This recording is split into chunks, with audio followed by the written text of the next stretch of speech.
our meeting and making the effort to really learn more about this exciting project. But before we get started, I would like to have a few of our team members introduce themselves, as well as the members of our Board of Trustees and our hospital foundation board. Okay, hold on. Zoom can't hear us. We just unmuted it. Can they still not? Can Zoom hear us now? They said there it works. Okay, sorry about that for those of you that are joining us virtually. We did offer this virtually for those who felt more comfortable attending that way or were unable to attend. So we do have them on. So I'm going to go ahead and start at the right-hand side of the room, and I'm going to let Shane with CMBA introduce himself. Hello, everybody. My name is Shane LeBenz. I work at CMBA Architects in Grand Island. I'm an architectural designer and will serve as kind of project manager from the architectural side of the project. I'm Kerry Ferguson. I'm Director of Community Relations and Foundation at Kimball Health. I'm Troy Kurz, a mechanical engineer and also Director of Facilities at Kimball Health. Cassie Gasling, CFO of Kimball Health. Nicole Snyder. I work on grants and community relations at Kimball Health Services. I'm Jamie Broomfield. I'm one of the providers, also on the hospital foundation board. I'm Ken Hunter. I'm the CEO at Kimball Health Services. And I'm Stephanie Peterson. I'm HR Director. Go ahead, Kathy. Kathy Porter. I'm on the Board of Trustees. Okay. I think Kathy's the only Board of Trustees member we have here tonight. But we also have some foundation board members. We've got Dave Hack. Thank you. I was going to call you Gary, and because he was in the last meeting. Harold Farrar and Joe Finnell. Ooh, have I got everybody? I think that was everybody. So welcome. Thank you, everyone.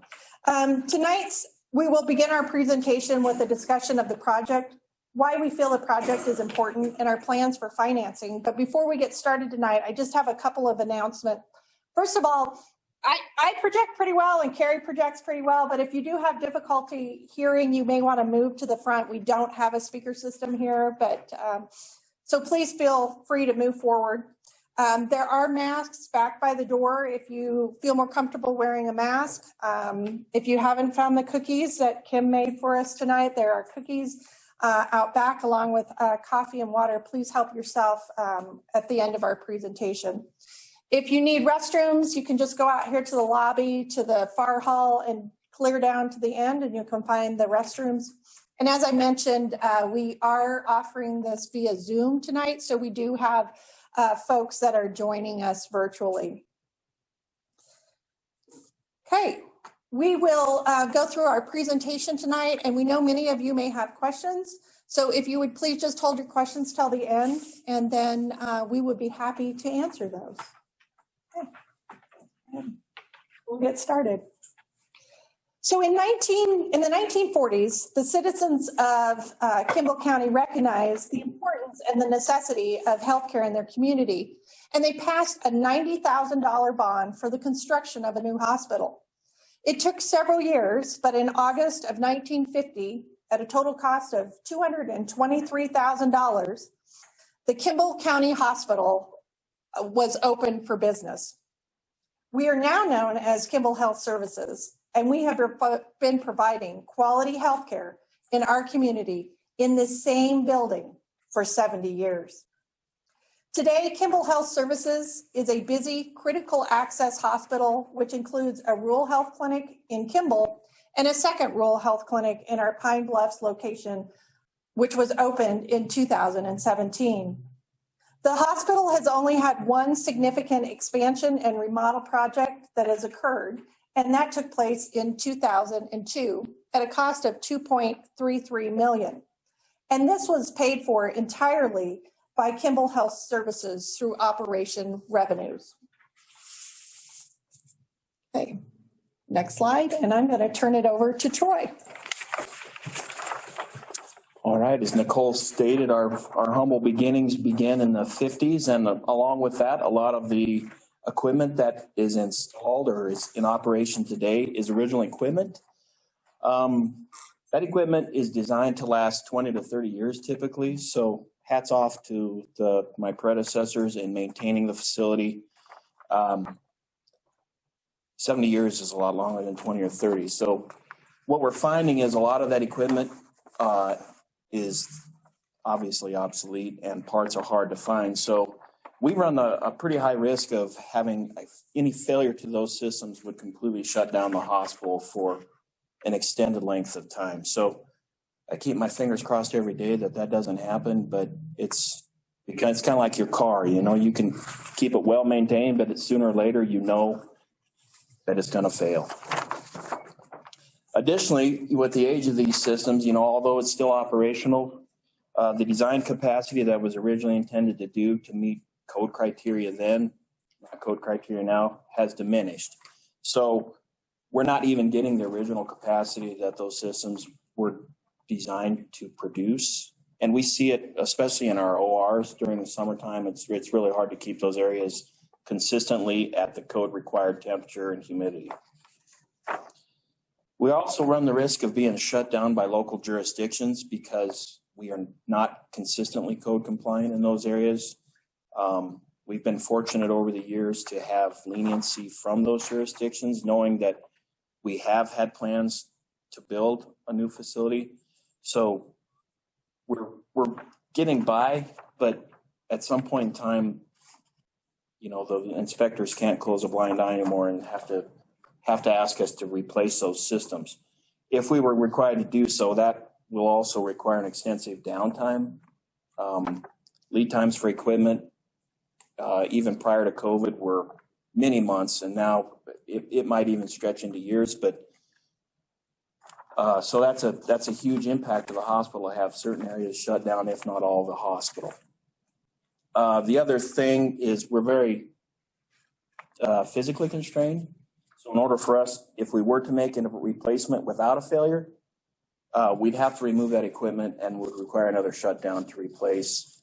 And in addition to that, our piping systems, electrical distribution, that's all original equipment. So even the piping is starting to wear out or it has failed. So, you know, I go back to the vehicle analogy. You don't invest money and put a new engine in your car if the transmission and drivetrain don't work. So additionally, we need to grow. So there's more services that Nicole will talk about here that we want to do, and we just are physically constrained. And obviously all of this has the end goal of patient care, comfort, and privacy in the new facility. So our society's standard of patient care has evolved over time, and our patients come first. Our current facility was not designed for today's patient care needs, which are focused on patient comfort, privacy, and outpatient services.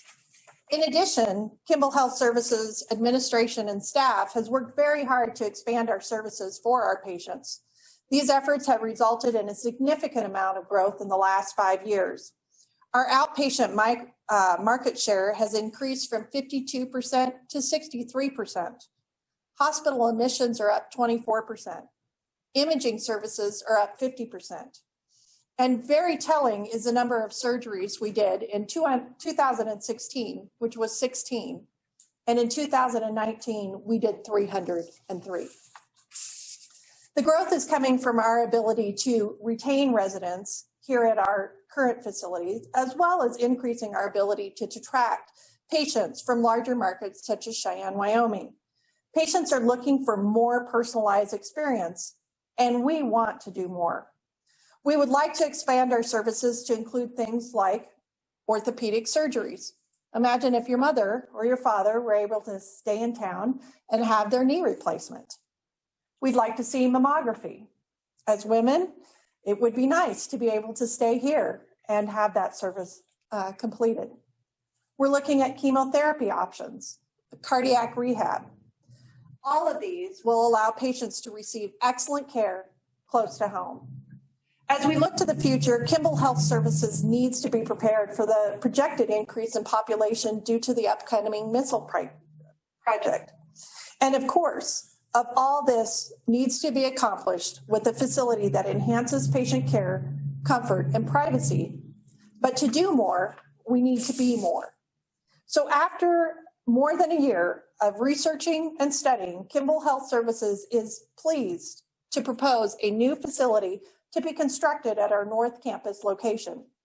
I'm going to turn it over to Shane LeBenz with CMBA Architect and let him tell you a little bit about the facility we're looking at. Back in 2018, about maybe 2019, our company was approached by Kimball Health Services to help design a new facility that would take them into the future. Of course, we all recognize this picture right here, the front entrance to the existing hospital. This hospital has served some of life's most important events throughout many people's lives here in the room and in Kimball County. And the hospital administration staff has done a really great job to keep it up as long as they have. However, we just don't have any more room to grow to offer the expanded opportunities that Nicole was talking about. On the floor plan, what we see is there are a lot of patient rooms that are just simply too small to fit the modern equipment, as well as exam rooms that don't offer patients the amount of privacy that they deserve, and that are kind of minimum requirements in healthcare. Not only that, but patient privacy is constrained in the small corridors where public and private patients and staff have to walk in between because there's only really one major corridor which serves the whole hospital. And our surgery suites are just simply too small to fit the equipment that is needed to perform the increasing number of surgeries that the hospital is looking to offer. The very first thing that Ken and his team presented to CMBA Architects was a one-page vision statement, their mission, their goals. And I'm going to read just a little excerpt from that mission statement here on the screen. We want a modern yet modest facility utilizing the North Campus building to its fullest potential. A facility the citizens of Kimball and the surrounding area can be proud of. Overall, we envision a facility that maximizes space, which is functional, efficient, visually appealing, inviting, comforting, and reflects the rural and conservative nature of our community. Now, this is something that I actually have pinned at my desk because I want to make sure that I remember every single decision that I make follows along the goals of this hospital. But more than that, you know, when I look at some of those words that I bolded there, I think that it speaks more than just to what we're trying to do at the hospital, but it talks about the whole community as a whole, what's really most valuable and important to you guys. And that's something that's really important to me as well. So at CMBA, what we did, we started with sending out department questionnaires. These are like 5 pages of boringness. But what it does is it really gives us an idea from the people who work close or who are closest to the work, exactly what you have right now. So we get a current stock of your current rooms and equipment. It also goes through goals and objectives. And then with that starts to look out into the future about, you know, what are potential trends that are you seeing in your department and how can we best serve the community into the future. From that information, we came back to our office and we created a space program, putting all of that information into this spreadsheet, which is like 100 pages long. And what that does is it helps us to know exactly what you have now, the square footages of that. And then what we can do is make sure that we're at least meeting the minimum standard of what you have now, but then also we start inputting those goals for the future outlook and what Kimball really needs to thrive as a hospital and provide the best care to the patients. And with that, so we're able to prioritize needs. And then we also are able to right size rooms. So this program also has square footage per each room that are based in codes and standards for modern healthcare. We also conducted a visioning session separate from the goals that Ken had sent us with the administrative team. And then we pulled some of the words from the staff department interviews or questionnaires. And these words were things that came up quite frequently. The larger the word, the more prominent that it took, or prominence it took in all of the responses. And why I really like this graphic is patient is the largest word, the most important word, and it is in the middle of this graph. That was the most important thing to Kimball Health Services, was to provide excellent care to patients. And furthermore, extend that to the family, because as a community, really, you're not just taking care of, just somebody down the street, just some random person, but you're taking care of your neighbors and your friends. We also really took into consideration that it needed to be a functional space, comfortable and flexible, because we know that space is at a premium, and our money matters. On both sides, we see some images. On the left side, we have some exterior images, and on the right side, we have some interior images.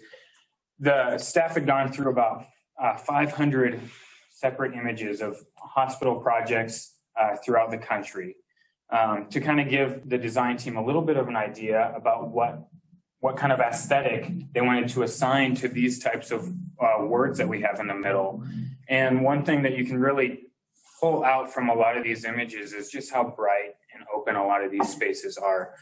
Getting a lot of natural daylight, and then the use of natural materials, both inside and outside, to provide excellent spaces for not only our patients, but also the staff that work at the hospital on a daily basis and the families. Just a little teaser image. Never likes to switch. I just really want to get this seared into your memory. Oh, no, it's on mine, but it's not. Oh, there it goes. So after all of that preparatory work, our team went back, and we were sitting at the table trying to figure out, how do we take all this information and put it on this site? And we went through over 50 separate iterations, 50 different design ideas, floor plan options, to really explore and create the most efficient and functional space for the hospital. That ranges from about 49,000 square foot on the more conservative side, up to the 62,000 square feet, which allowed us to really dream big and think, what could this be? And if we had our wish list and got everything we wanted, that's exactly what it would be. However, that's just not as affordable as what we needed it to be. So it made us become more efficient in our design by cutting back square footages without having to sacrifice what was important to the project, the goals for future patient care and services that they would like to offer to everybody. The one right in the middle is what we ended up on. And this is our plan to date.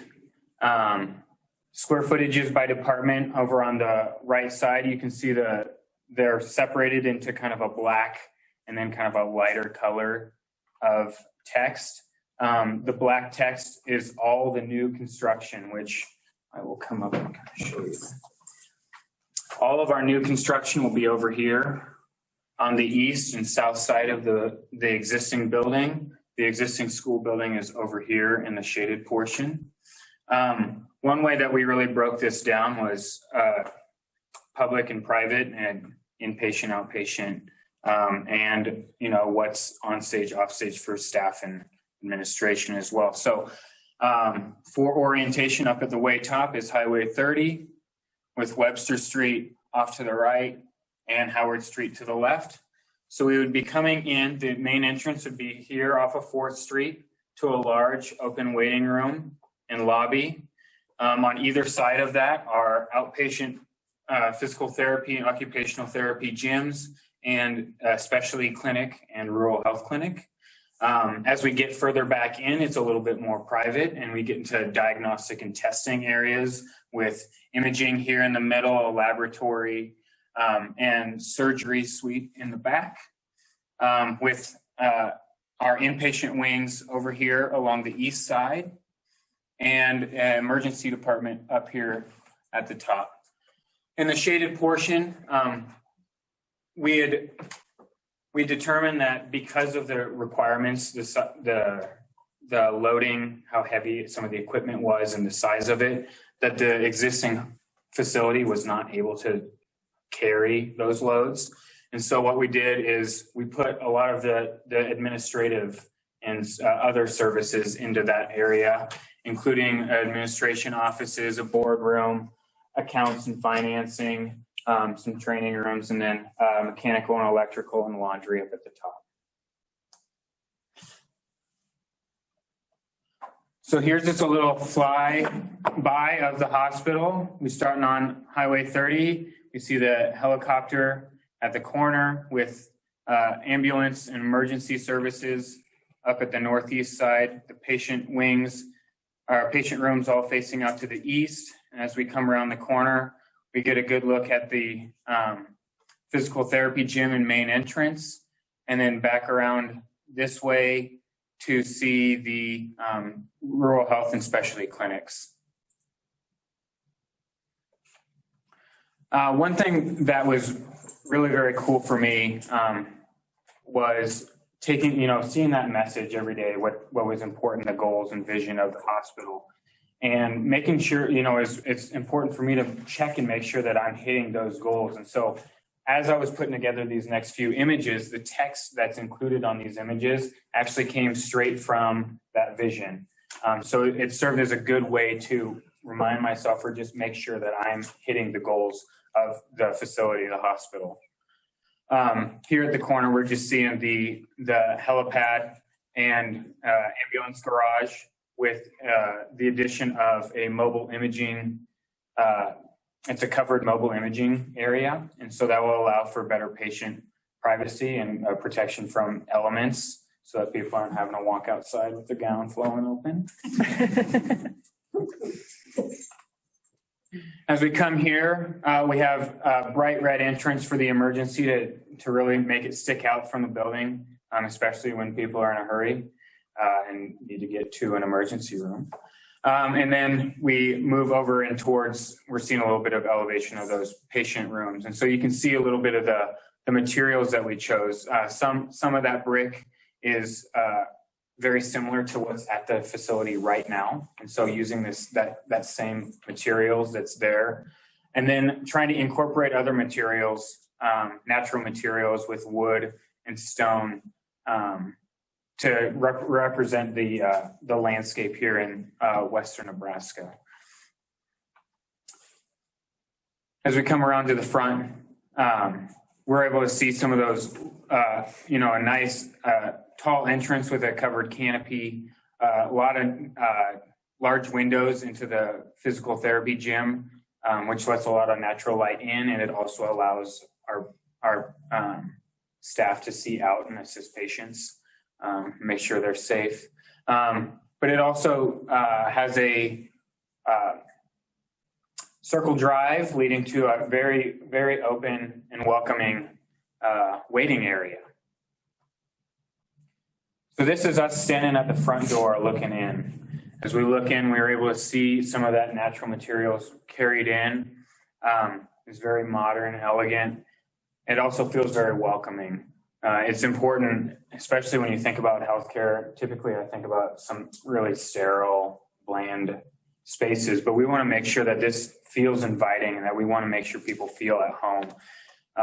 One thing that our team was thinking about when we were designing the interior is to think less hospital and think more hospitality. So we're taking care of you and making you feel like you're in a comfortable environment, that you feel safe.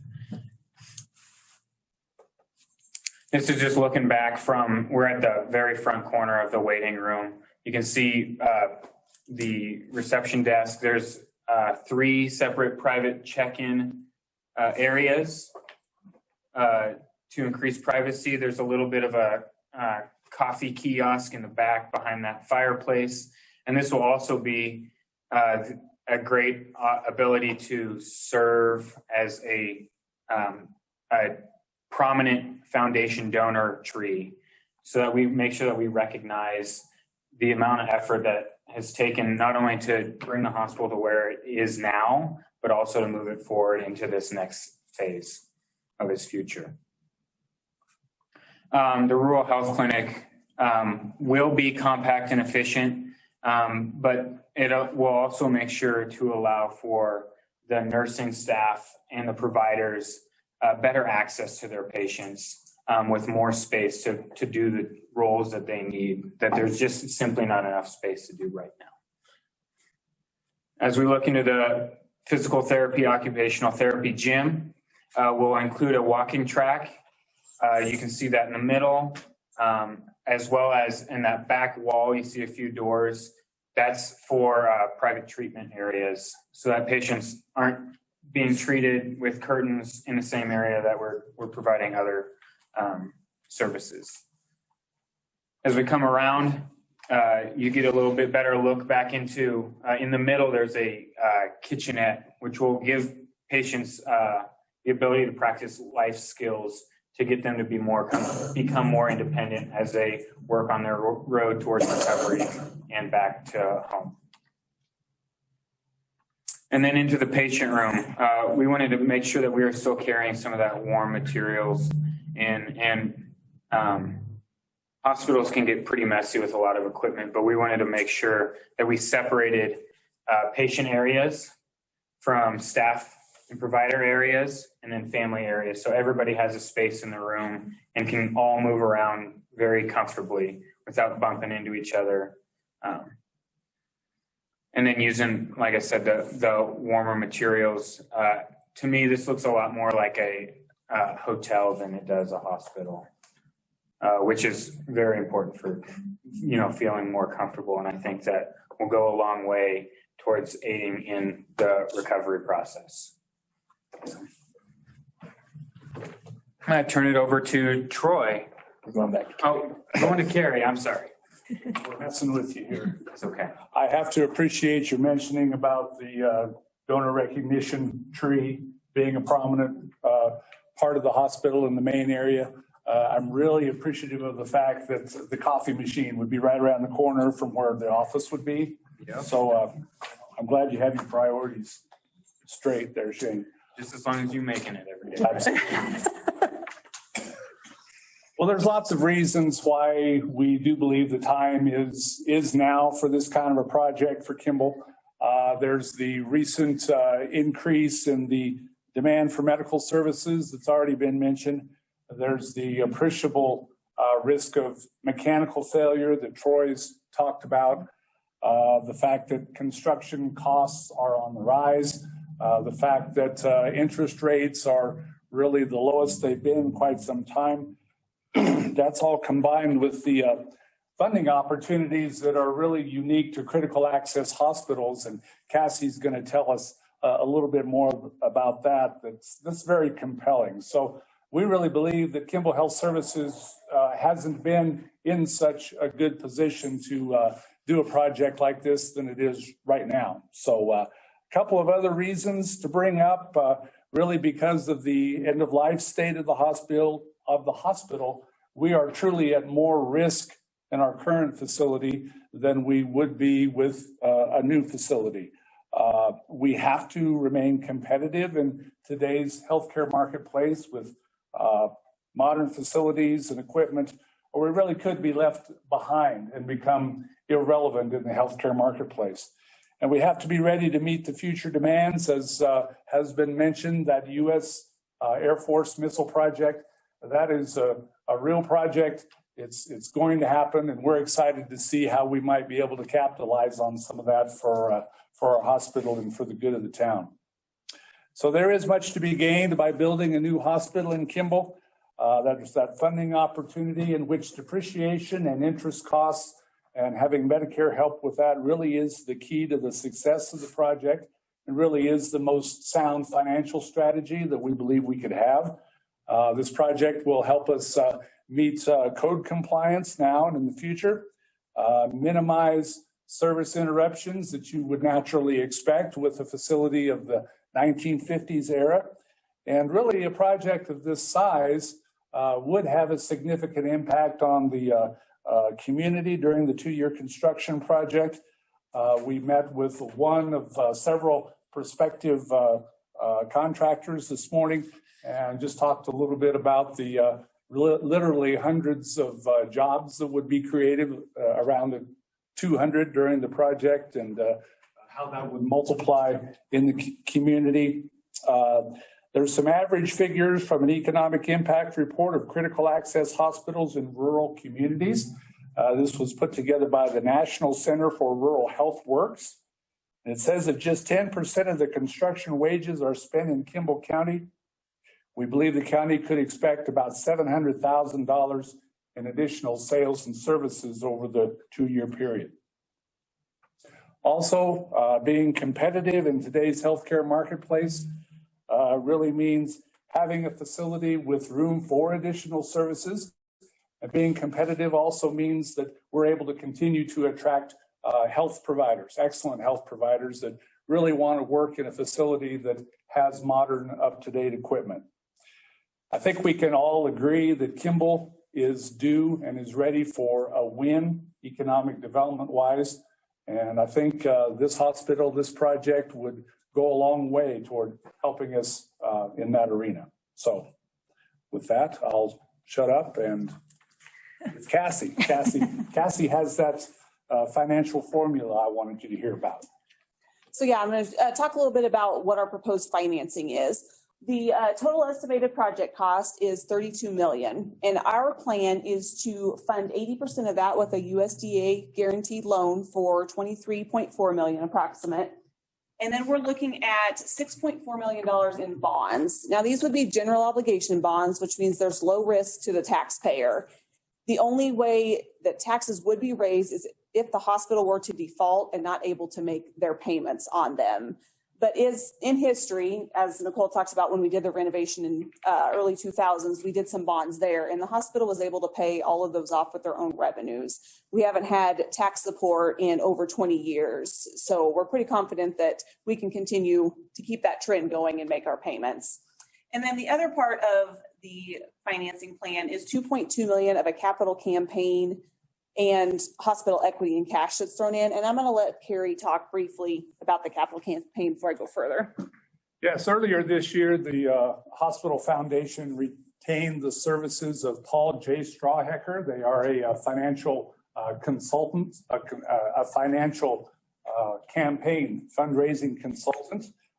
We hired them to do a philanthropic planning study to really give us an idea of what the fundraising potential is around the Kimball area for this kind of a project. There were 35 personal interviews of potential donors that were done by the Strawhecker Group, and we had 138 email survey responses out of about 800 that went out. And so that was really a pretty good response. We feel good about the input that we got from that. Strawhecker's study concluded that they felt that the foundation does have the ability to undertake a capital campaign with the goal of $2.2 to $3 million. And as a matter of fact, the foundation board of directors in a couple of weeks is going to have a meeting and make a decision as to whether or not to continue with Strawheckers to guide us through a capital campaign that would essentially amount to seeking some contributions in the form of some upfront and also possibly some pledges over perhaps a 5-year period. So things are looking pretty good as far as a possible capital campaign.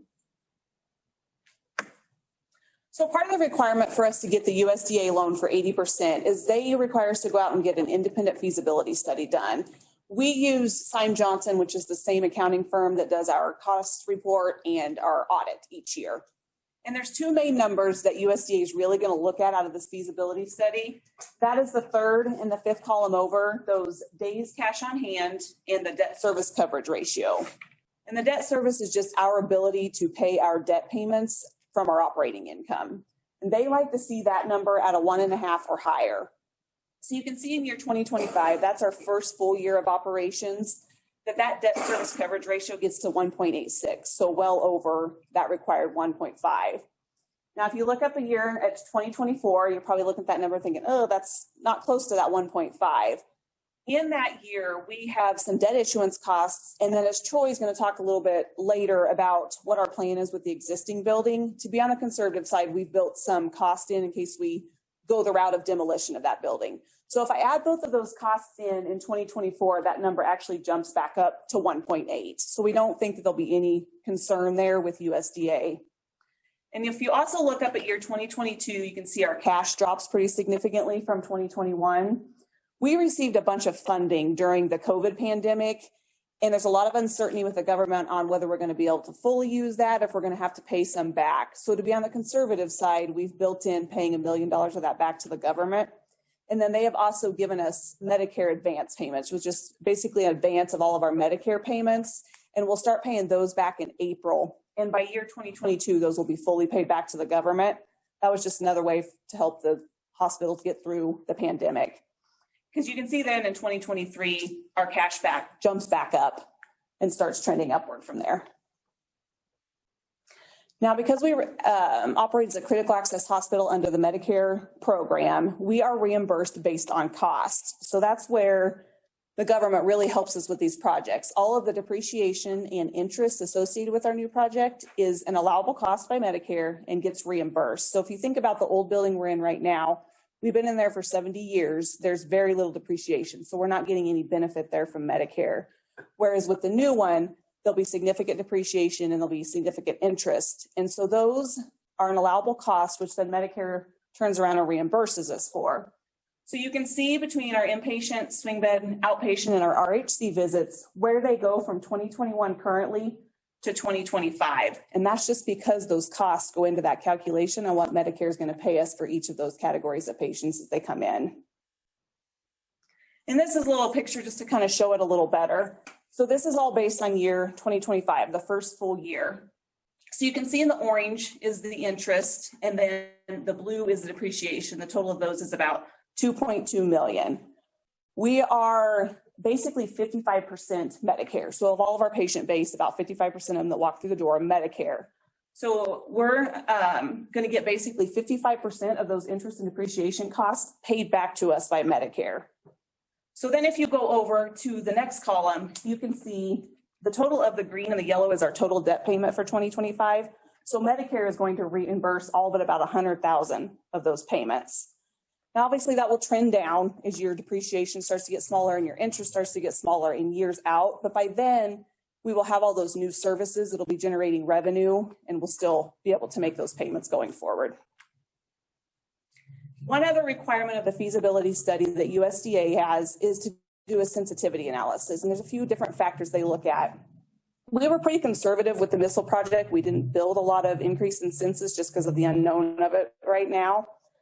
But this particular slide shows that if Medicare were to decrease their reimbursement to us by 2%, which 2% doesn't seem like a lot to the hospital in Kimball, but if you think about countrywide, what 2% reduction to the Medicare program, it's a lot. And so USDA just wants to see what this does to our individual facility. And you can see in 2025, at debt service coverage ratio is still well above that required 1.5. So in conclusion, Simon Johnson has said that we can generate sufficient funds to pay for all of our operating expenses, our working capital needs, and our debt requirements. So again, we're saying it's low risk to the taxpayer. We really feel like, and Simon Johnson feels like, we won't have a problem generating enough revenue to continue to make those payments all the way through the loan and the bonds. And I'm going to turn it over to Troy to kind of talk about timeline.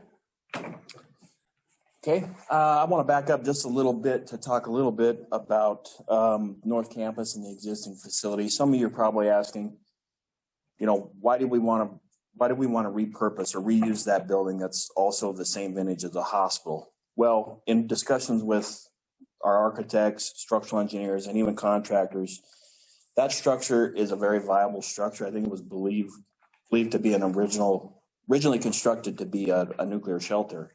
So the structure itself is robust, and in doing so, in utilizing that space for non-clinical space, we save approximately anywhere from $100 to $150 a square foot, preliminary estimations.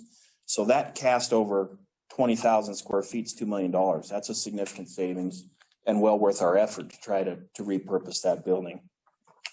On a side note, that 20,000 square feet of the West Elementary building is very comparable to the space we're working within in the existing hospital today.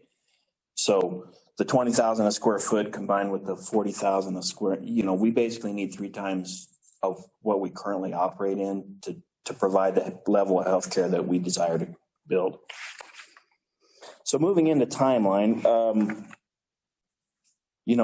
we're expecting to get some feedback from the USDA probably in the next 30 to 45 days. And that will really kick off where we start. We've come a long way with the planning such, but we're geared up to start as early as fall of this year. We've been in conversations with contractors and our architects are working. So we could potentially have an early start package in the fall, but more realistically, we'll probably start in the spring, and it's going to be probably an 18-month to 2-year project build. So in that 23, 24 year time frame. So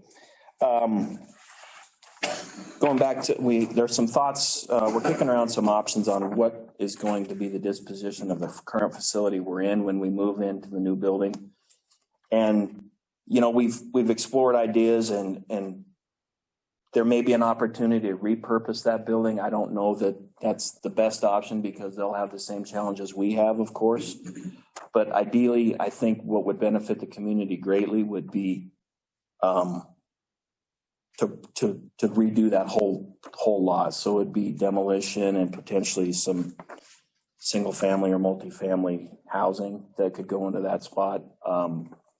So that's still up in the air. We have budgeted money to do some demolition and those things, but ultimately we'd like to partner with somebody and offset some of those costs and make it more valuable to the community. So our next steps, as Troy mentioned, we're waiting on USDA final determination. We've submitted the architect report and the feasibility study. They've come back with some questions on the feasibility study that we're in the process of answering. So we're hoping within 30 to 45 days, we've got the final answer on that for that 80%. Then we will kind of move forward looking at the bonding issues and things like that. But right now we're kind of at a standstill till we get that USDA, and we've got some environmental studies that were required by USDA that we're waiting on final results as well. And then we have the capital campaign continuing, as Carrie mentioned, it's ongoing. And so those are kind of our next steps. We've visited with some local banks and bonding companies about the interim construction financing as well. So it's all just kind of on hold until we hear from USDA. And I'm gonna turn it over to Ken.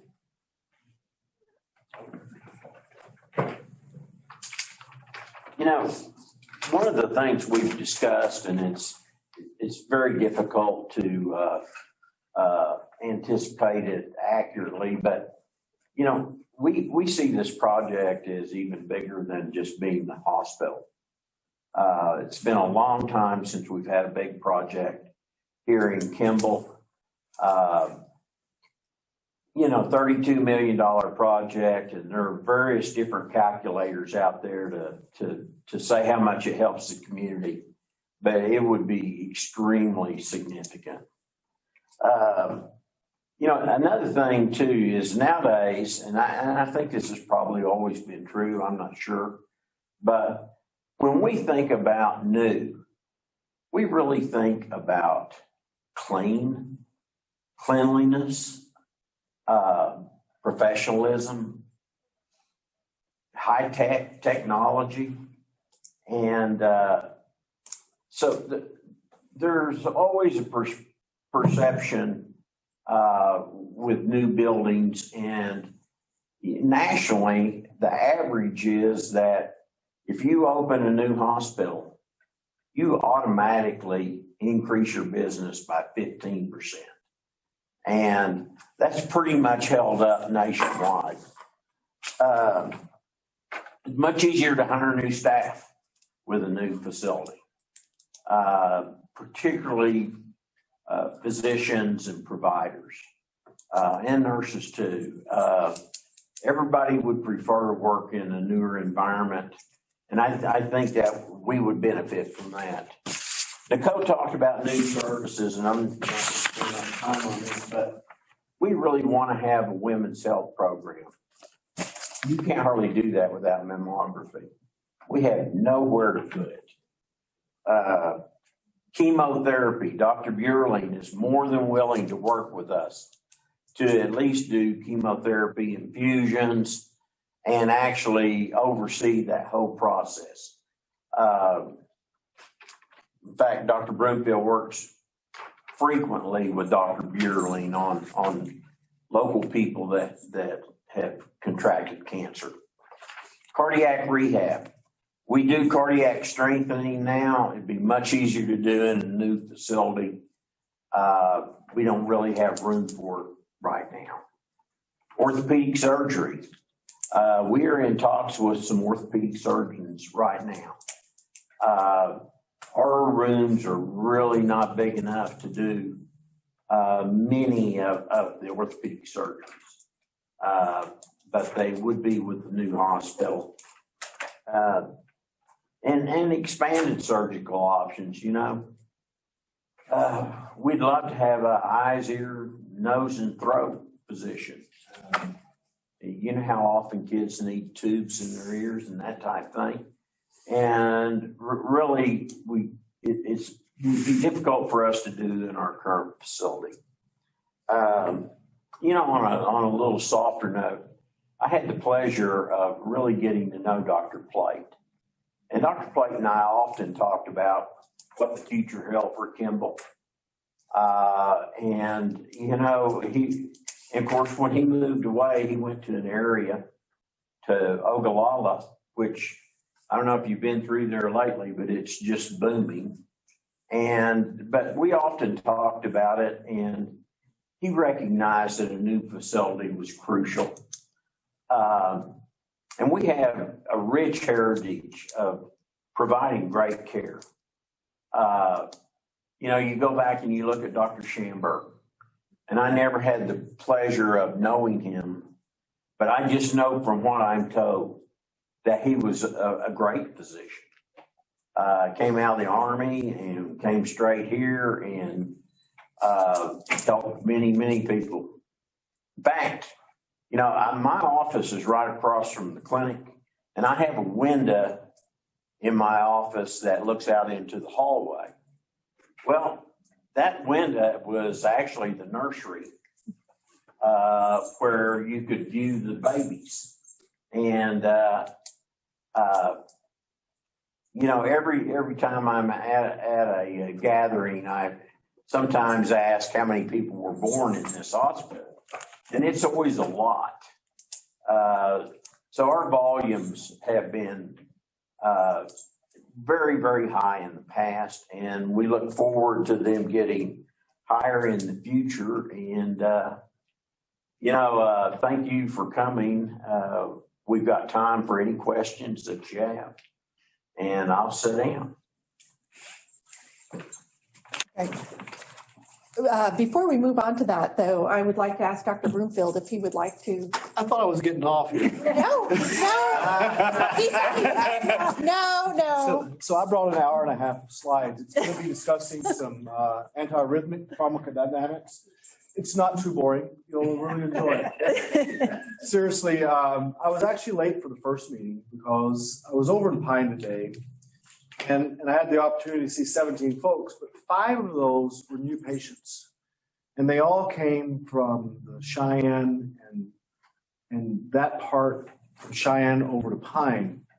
All of them had already heard about the possibility of building a new hospital. Ken mentioned a 15%. And I was sitting there doing the math in my head. Well, that's probably more than 15%. Just they've heard about that we're going to build a new hospital. And so that's exciting them. And it was interesting. One was a physician, one was a nurse practitioner, another's a realtor. These are not people who are not contributing to the community. They want to be involved and be a part of and get care in a facility such as this. So I think that it's great news for us. You know, I tell people that I'm worried that when I hear someone says, I'm going to go run into the hospital, I'm worried that they're literally going to run into the hospital.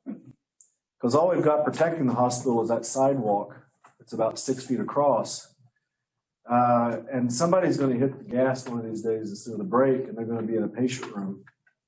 Because it's just not safe. And that stuff, when it was built in 1950, was not even imagined that could happen. But now then we see it happening in plenty of other places. We've been lucky that it hasn't happened here.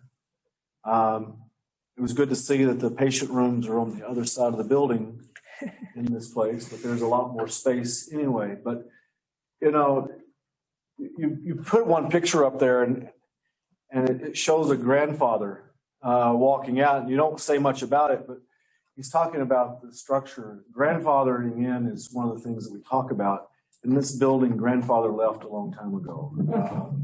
It's lucky that we get the respect from the different inspectors and people that come by that allow us to keep it open because they know we have to have this in the community. If we lose our hospital, we're losing a significant amount of stuff in the hospital for the community. So we're thankful for that. One of these days, they're just not going to be able to do that anymore. So you mentioned recruitment. It's a different world out there. I'm an old doctor now, for what I see, young guys coming out. And they don't want to go to older hospitals. They want to go to the glass, and they want all the equipment, the high tech, and everything is connected. And I don't still yet have a computer in the rooms because I still like to write on a piece of paper and talk to you. But that's not the way it's going to be going on in the future. It's going to be all electronic.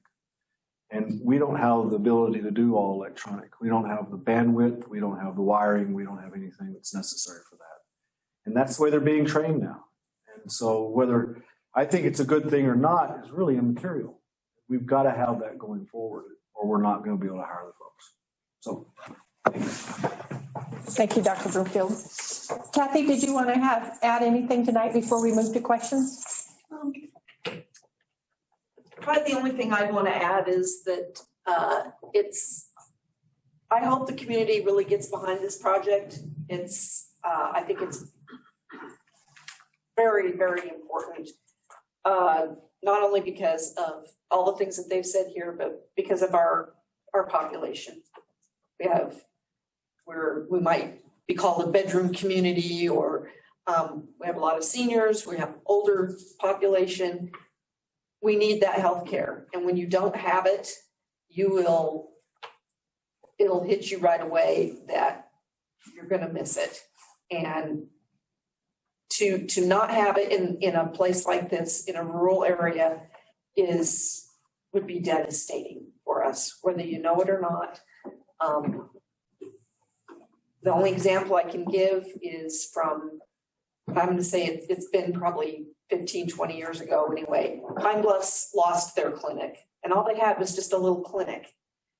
But losing that was devastating. The ambulance had to coordinate with Cheyenne and down here to get people where they needed to go, and people didn't make it sometimes. And it was a real big problem. And so when we were able to, I know they had some services down there, but when we were able to help them get that going again, that was a huge boost just for them.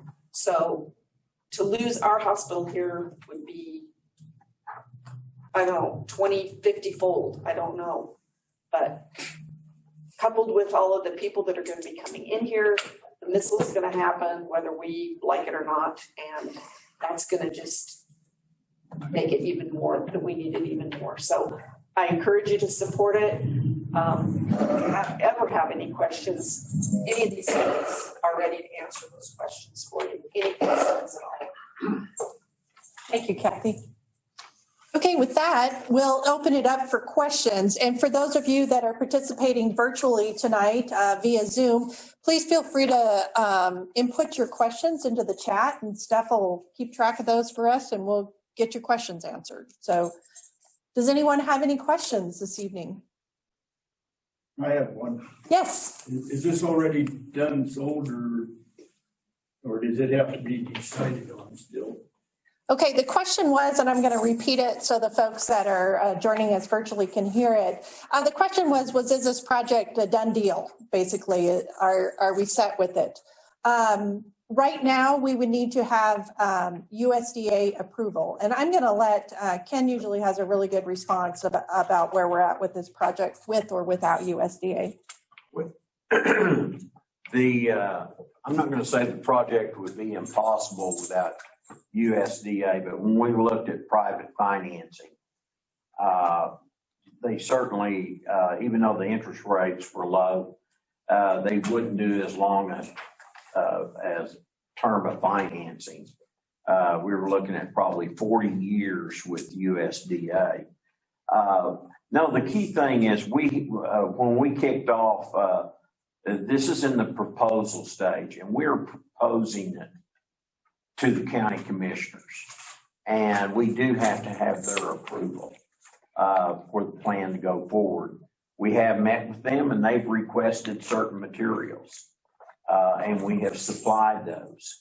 And so it's in the proposal stage, but we're certainly serious about both the need but again, it's only proposed. Other questions? Hey, what are you expecting from the community besides money? Okay. Besides the capital campaign, what are you expecting people in the community to do? Okay. Okay, the question was what is expected from the community as far as the project is concerned? I'm going to go ahead and let Kerry answer part of this. He's our community relations representative. So, Well, in answer to your question, we just want you to be aware. We want you to be informed. We want everyone to have a basic understanding of what this project would look like. We are going to be speaking with the Kimball City Council here. I think it's next week. Next week on the 20th. Next week, we will be asking for a letter of support from the city. There's certain infrastructure things, electricity-wise, that we'll be wanting to work with the city on. But really, other than just for the general public's knowledge, we just want you to be informed. You know, I'm a firm believer that 90% of the world's problems could be solved with better communication. And we just want to make sure that we are as upfront and transparent as we can possibly be so people are comfortable with the idea.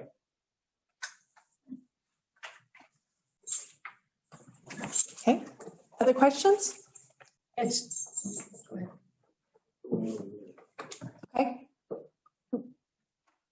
Did you have one? I don't know how to ask it. Okay. Well, I see a lot of buildings that are in town that are empty and been empty a long time and not being used for anything. And yet new things come in, and I've lived in bigger cities. A lot of people probably here have, I don't know. But, and that happens. This building over here is no longer used, but we're going to have a new one over here. And so that one is just left to sit and go to pot. But I guess my question is, what is the cost difference if we were to think of just rehabbing what we already have and just bringing it up to code or whatever? Okay. The question was, what would be the cost difference of rehabbing the building we currently have and utilizing it? I'm going to send this over to Troy. I think he can explain this best as far from a mechanical standpoint and structural standpoint. And I think this is probably a Shane and I question together, but I'll address. I think Shane can speak. When the original hospital was built, obviously healthcare standards were a lot less stringent than they are now. So physically, a lot of it's just not even possible. The second part of it is that in order to do so, we would be taking the hospital out of service for probably say that same time frame, 18 to 24 months to do a complete overhaul. So I don't know that it's even physically possible. And I don't think that the community could withstand a long shutdown like that is my initial reaction. I mean, one thing that Troy had mentioned is the existing facility, the existing elementary school building is about the same size as the current hospital. And based on just our floor plan, we can see that the need is far greater than just rehabbing the existing facility. And like Troy had said, since there were several additions to that facility, we have some existing stuff that we have to kind of keep in place and work around, which include a lot of some substantial walls. Unfortunately, you know, the amount of space that's there, it won't allow for patient privacy to be able to increase the corridor width. Right now, our corridor width is 3 feet smaller than the minimum required for healthcare. And that's almost 50% of what it is now. So at 5 feet now, to increase up to 8 feet would take away extra space that would be needed for those like patient rooms and the exam rooms. So it would be very, very challenging to be able to fit what we would need to bring our existing hospital up to the current standards. The surgery rooms right now, they just honestly don't fit the equipment. In fact, one of the operating rooms on our new plan is the size of both of the existing ones combined. And that's a medium-sized operating room for surgeries up to today's standards and all of the different procedures that could be performed in there. So it would be a very, very challenging thing. And like Troy said, taking the hospital offline for 2 years would basically be just like losing a hospital for 2 years. Whereas what we would be proposing is that our existing facility would be able to operate the entirety of that construction process and then be able to move in and open up immediately. So there would be no shutdown to services that could be provided here to the community. and to answer just a little bit more to your point about, we're all conscious of there's enough vacant buildings. So we're ideally killing two birds with one stone. We're going to repurpose the building that we currently partially occupy, expand on that. And at the same time, we want to ultimately probably end up demoing that building and make it something I keep gravitating, and I think the team gravitates to more residential applications, whether it's a multifamily or patio homes or something that would greatly benefit the community, because we're not going to leave another vacant building in Kimball. Great question. Could I put my opinion in on that? Absolutely. I can't see any houses being built in Kimball. Kimball is shrinking. The population of Kimball County has been cut right in half from what it used to be. I can't see houses going in, but just my opinion on the missile project coming in. We have a new administration, and their number one thing that they're putting money in is not defense. And to me, we have an enormous debt that will come crashing down. And if the further we can be from that, the better off we would be. But that's just my opinion. Thank you. Okay. I know we had a couple other questions. Dave. Ken had mentioned something about the nursery. Did you look at possibly expanding in pediatrics or OB/GYN, that sort of thing? So the question is, have we looked at pediatrics or expanding OB/GYN type practice? And Ken Hunter will be answering that. I'm going to defer to our physician on that. He's actually delivered a few more than I am. So you're all not prolific enough in this community to support OB. All righty, there's just not. We're okay with, some of us are okay with that. And I'm not encouraging you, okay, but we need to have a certain number for everybody to stay competent, and that includes nursing and doctors. We tried to have 250 or so deliveries for everybody to stay competent. And we just don't have that many people having babies around here. If we get a bunch of younger people in, then that would change that. And we could do things in this new facility that would allow for that. But as it stands right now, no. Now, for more pediatric stuff, yes, we could do more. Again, we just don't have a lot of kids being born. We do quite a bit of peds already. We don't have a nursery because we're not delivering babies. I do admit pediatric patients, and we take care of those. We just don't have that many admissions for kids. It's just nearly everybody that gets admitted here is 65 or older.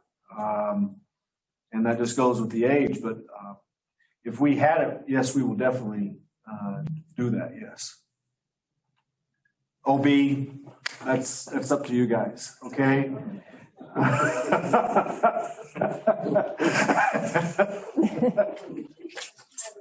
Yes. The old hospital has how many patient rooms, and then how many will the new, because I don't know how many patient rooms we have at the old hospital, and how many rooms will we have at the new one? Okay, the question was, how many patient rooms do we have at the current hospital, and how many patient rooms will we have at the new hospital? Well, I can tell you at the new hospital, we will have 10 rooms and 14 beds. We are a 15 bed right now, but it's including that treatment room. You know, it's really two offices. And 2 offices and stuff. Yeah. There's 6 usable rooms right Yes. now. Is sort of what we go with. And right now with COVID, that's 6 beds. And one of the things that makes a lot of these rooms difficult to use is we don't have air handling. So we can't make negative pressure. So we can't even, if we have another pandemic or we have COVID patients, we can't keep them here right now because we can't create negative pressure to suck everything into a filter. If somebody's got COVID in one of those rooms, it's just stirring around with everybody. And so we're really limited with infectious disease of any kind. And we talk about the pandemic as this new thing, but we've been dealing with infectious disease things in medicine for as long as I've been involved in it. And I've been having to gown up since the first day I got into medicine to go into specific rooms where people have bad diarrheal disease, lung disease. You talked about the pediatrics where they've got different viral infections and stuff like that. We have to gown up in all those rooms to begin with. One of the things that limits us at this hospital is we don't have the air handling to protect the other patients in the hospital as well as all the nursing and other staff members from getting sick from going and seeing that individual. So these new hospitals, when you look at the price tag, and then you look at the price tag back in 1950, when you look at inflation, the numbers don't parallel. It goes up a lot, and a lot of it is because the regulation to make it safer for people requires things like air handlers and negative pressure rooms and sinks and different water temperatures and how much the water flows and all this different stuff in order to protect people, because since 1950 to now, we've learned a lot of information about how to keep people from getting sick. So that's one of the reasons you see such big price tags on these things, is it's for safety purposes. So, but that's why 14 beds, you know, I'd like to see more. I'd like to see the town grow more. But as you mentioned, it hasn't done so. Is it going to? I think, and I sort of want to address, I've been watching what's going on down in Colorado, and I never thought much about Wellington. And now that I look at Wellington, and it's this massive group of houses and homes, and they're starting to say what's going to go on in all the exits between Wellington and Cheyenne, and what's going to go on in the south part of Cheyenne there, that big windy hill that all the trucks blow over on. Well, they got all kinds of plans for putting houses and businesses and everything else out through there. Kimball's, it may not seem like it's something, and it may not happen in the next 10 years or 20 years, but it's going to happen. It's going to get busy here because everybody's getting pushed out and everybody's expanding out. So we're seeing it in Cheyenne as they're moving north, they're moving out east, they're coming this direction. So it's going to happen much sooner, I think, than we realize. Okay. Other questions? I'd like to. Go ahead, Carrie. I'd like to address this gentleman and you know, over the last 10 years, Kimball's population has stayed within like 20 people. It's actually stayed the same for 10 years. Where we've lost population was in Bushnell and Dix and in just the rural areas of the county. And they went down by 18% in 10 years, which is substantial. And I don't have anything to quantify it in front of me this second, but there's something different going on in Kimball. Go try and buy a house. You know, they're selling in 2 days. Some are selling for twice what they're worth. And we had a meeting with a company, they're customers of ours, and they're actually in on the technical planning for the missile silo project. And I couldn't agree more with you about administrations, but they're well along in the planning of this, and it will be very surprising if in fact that project were to be killed in its entirety. And there'll be a lot of pressure back and forth on that, but they're of the opinion that not only will it be a project, but it will be done in full, and the whole $80 billion will be spent in this area. And that's what their belief is. Here, you know, the alternative would be, you know, the two things Kimball has to have is an emergency room and a clinic. And those, unfortunately, are the two areas that we lose the most money on. Emergency medicine always loses money, and it does in every city and every state. And clinics do too. You know, you don't pay doctors hundreds of thousands of dollars a year and get that paid back $100 at a whack. When this doctor can go back, you can see him for $100. But if he does a scope on you, it pays $5,500. Now, I didn't make the rules, but that's what it is. And there's just so much more money in procedures and surgeries that it's just not practical from a financial standpoint. And there, in my opinion, there is more risk at us not building the new hospital than there is to go ahead and build it. Thank you. Okay. Other questions? Jerry, did you have a question? Not a question. I just thought it was interesting in this earlier meeting. It was about the operating room, which he brought back up, but your comment about purchasing what the hospital is doing to when you purchase the lights, how you're thinking ahead. I think that's interesting for the public to know. Okay.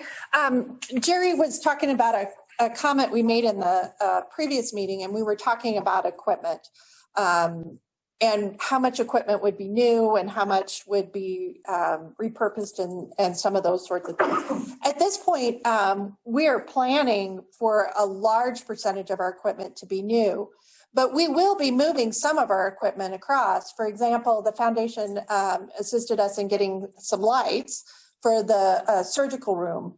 One of the first things we made sure was that those lights could be moved and utilized in the new surgery.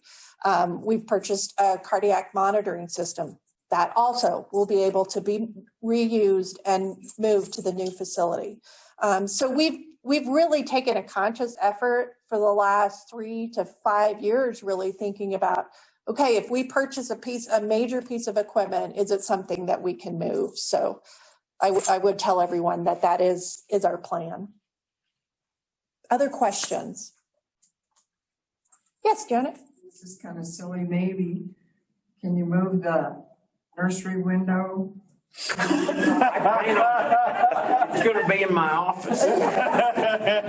Jan asked if we could move the nursery window up to the new hospital, and I think we might have to consider that and put it in Ken's office again, but yeah. There you go. Yeah, absolutely, because there are some mementos that are really important from that facility. Carrie, we'll have to discuss some of those thoughts. Other questions? Steph, did we have any questions from our Zoom participants? No. Okay. Well, I think that'll conclude our meeting for this evening then. I want to thank Christy Warner with the Transit Service for hosting us in this wonderful facility tonight. This has worked out really great for us, and we do appreciate that. If you're looking for more information on the hospital project, you can go to our website, www.kimballhealth.org. Scroll down a little bit on that first page, you'll see a picture of the new proposed hospital, and you can click the Here button and get more information. I'd also encourage you, if you'd like additional information sheets, please take those. And we do still have some cookies and some refreshments out there. And we will be around for a few minutes if you do have additional questions. But thank you again for coming tonight and taking the effort to learn more about this exciting project.